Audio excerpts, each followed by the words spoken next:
السلام علیکم ورحمۃ اللہ وبرکاتہ۔ بہترین ٹریڈنگ ٹاپک کے ساتھ حاضر ہوا ہوں۔ آج کا ٹاپک ہے حضرت عمر فاروق رضی اللہ عنہ کا یہ خطبہ کوئی علماء کرام بیان نہیں کر سکتا۔ بیان کیوں نہیں کر سکتا؟ آج ہم سنیں گے انجن محمد مرزا کے اس بیان میں۔ چلتے ہیں بیان کی طرف، سنتے ہیں بہترین بیان۔ صحیح بخاری میں ایک بڑی زبردست حدیث ہے جو میں نے ایک دفعہ اپنے ممبر سے بیان کی ہے، ادروائز وہ حدیث آپ نے کبھی سنی نہیں ہوگی کیونکہ اس کے ساتھ 295C جڑی ہوئی ہے۔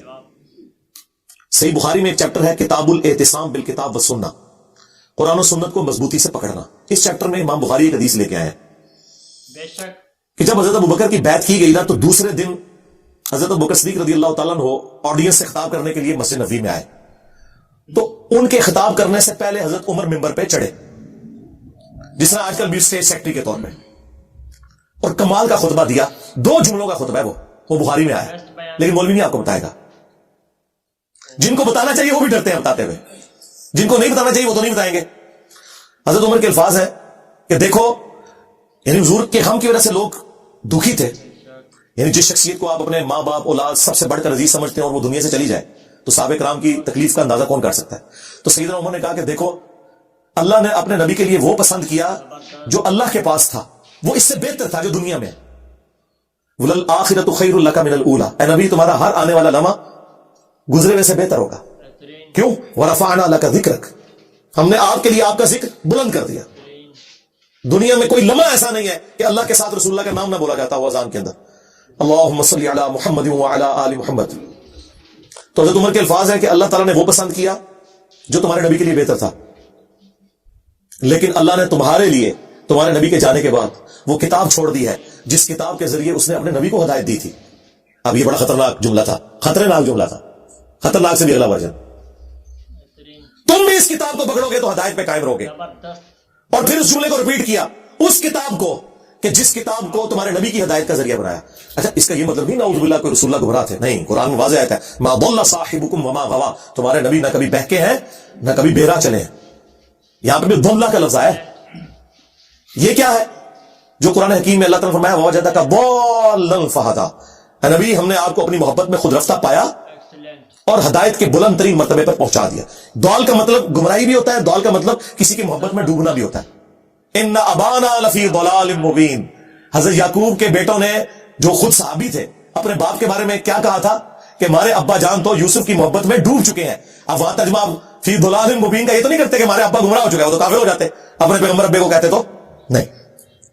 ووجدک ضالا فہدی، احمد بریلوی نے بالکل صحیح ترجمہ کیا، مولانا مودودی نے بھی صحیح ترجمہ کیا، اپنی محبت میں خود رفتہ پایا اور ہدایت کے اعلیٰ منزل کو پہنچا دیا۔ یہی مضمون سورہ شورى میں بھی ہے کہ ہم نے اس قرآن کے ذریعے اے نبی آپ کو اس اعلیٰ درجے پر پہنچایا۔ ما كنت تدری ما الکتاب ولا الایمان، اس قرآن کے نزول سے پہلے آپ نہ کتاب جانتے تھے نہ ایمان کی تفصیلات، بلکہ اللہ نے اس کو ہدایت اور نور کا ذریعہ بنایا۔ وانک لتہدی الی صراط مستقیم، اور نبی بے شک اب آپ بھی لوگوں کو ہدایت کی طرف بلاتے ہیں۔ تو نبی علیہ السلام وہ بتا رہے تھے خطبہ کیوں نہیں لوگ بیان کرتے تھے، اس میں جو حضرت عمر کا جملہ ہے نا کہ اللہ نے اس کتاب کے ذریعے تمہارے نبی کو ہدایت دی، تو اب اسی لیے لوگ ڈرتے تھے یار یہ تو کہیں گے نبی کو گمراہ مان رہے ہیں۔ بھائی تم ایکسپلین کرو، ہم نے بھی کر دیا۔ یہ کبھی بھی خطبہ بیان نہیں ہوا، اور یہ خطبہ صحیح بخاری میں لکھا ہوا ہے۔ حضرت عمر فاروق رضی اللہ تعالیٰ عنہ نے حضرت ابوبکر کی خلافت اسٹیبلش ہونے کے دوسرے دن خطبہ دیا، کمال کا خطبہ ہے۔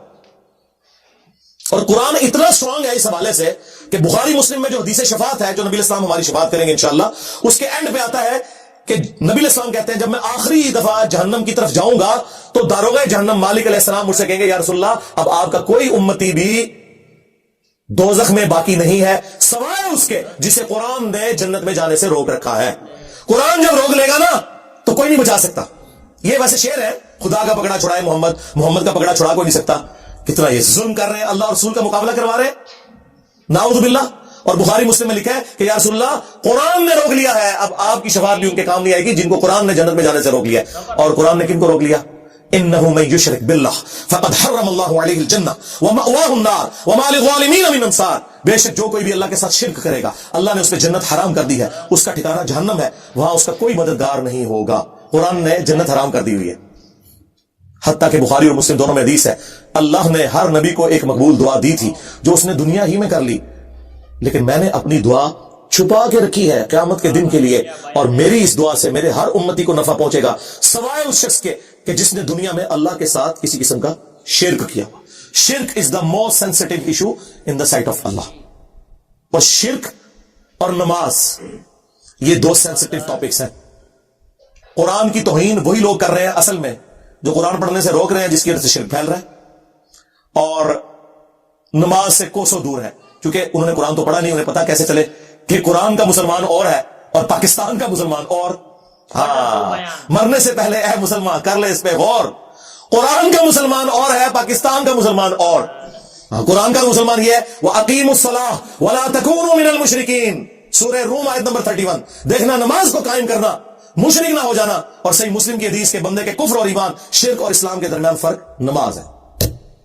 باقی اس پہ تو کافی بولا جا سکتا ہے، میری کئی ایک ویڈیوز ہیں وہ آپ دیکھ سکتے ہیں. اس حوالے سے میں نے یہ موقع غنیمت جانا کہ میں مسلمانوں کے دماغ کے اوپر سٹرائک کروں کہ خدا کے لیے قرآن کو جو آگ لگی اس پہ جو آپ سیکھ پاؤ رہے ہیں، سب سے بڑے تو دشمن آپ لوگ ہیں جو جزدان میں قرآن کو لپیٹ کے.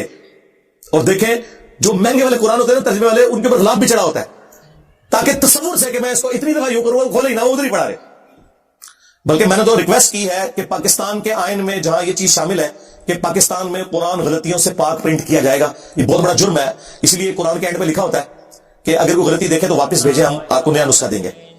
پاکستان کے آئین میں یہ چیز بھی داخل کی جائے کہ بغیر ترجمے کے قرآن چھاپنا حرام ہو. یعنی پاکستان کے قانون میں، وہ شرعی طور پہ حرام نہیں لفظ استعمال کر رہا، چلے جرم کہہ لیں. بھائی پاکستان میں کیا تک بنتا ہے جہاں 99.99% لوگ عربی نہیں جانتے، وہاں عربی والے قرآن صرف پرنٹ کرنا کتنا بڑا ظلم ہے. مولانا مودودی رحمہ اللہ کا ترجمہ پرنٹ کیا ہے ترجمان القرآن والوں نے، بڑا زبردست ہے. ویسے تو آپ دیکھتے ہیں نا اوپر عربی نیچے اردو، انہوں نے پتا کیا کیا ہے، ایک صفحہ پورے کا پورا عربی اور اس کے سامنے والا صفحہ اردو. اگر صرف کسی نے اردو بھی پڑھنا ہے وہ پڑھتا گیا.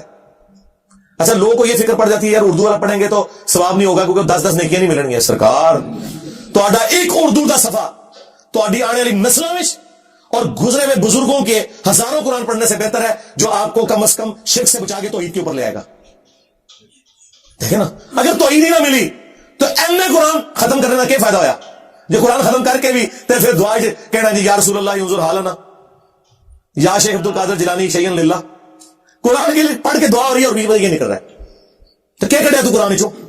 تو خدا کے لیے قرآن ترجمے والا گھر میں بھی کم از کم آپ لوگ تو کریں نا جی. سارے مسلمان اپنے گھروں میں وہ ترجمہ رکھیں جو زبان آپ سمجھتے ہیں، اس کے بغیر آپ صرف عربی والا قرآن نہ رکھیں. اور آج تو ماشاءاللہ جتنی میجر لینگویجز ہیں ان کے اندر قرآن پرنٹ ہو چکے ہیں. سعودی عرب کی گورنمنٹ اس حوالے سے بہت بڑا کام کر رہی ہے. جتنے حاجی جاتے ہیں نا، پہلے تو وہ عمرے والوں کو بھی دیتے تھے لیکن پھر ریسورسز کی وجہ سے ایشو ہوا تو اب صرف حاجیوں کو دیتے ہیں. جو پاکستان، انڈیا، بنگلہ دیش کے ہیں ان کو اردو زبان میں، انڈونیشین ہے تو ان کو انڈونیشین زبان میں، انگلش جاننے والے ہیں ان کو انگلش والا، وہ واپسی پہ ایئرپورٹ پہ وہ ایک ایک فری کاپی دیتے ہیں. میں 2007 میں گیا تھا، مجھے بھی ایک کاپی ملی، میری وائف کو بھی ملی تھی. تو اس حوالے سے وہ بہت کام کر رہے ہیں. چلیں حاج عمرے پہ کوئی نہیں بھی جاتا، یہاں تو یار اپنے گھروں میں تو کم از کم آپ کوشش کریں کہ آپ ترجمے والے قرآن رکھیں. صلو علی محمد وآل محمد، اللہم صلی علی محمد وعلی آل محمد واصحاب محمد وازواج محمد وامت محمد اجمعین الی یوم الدین، آمین.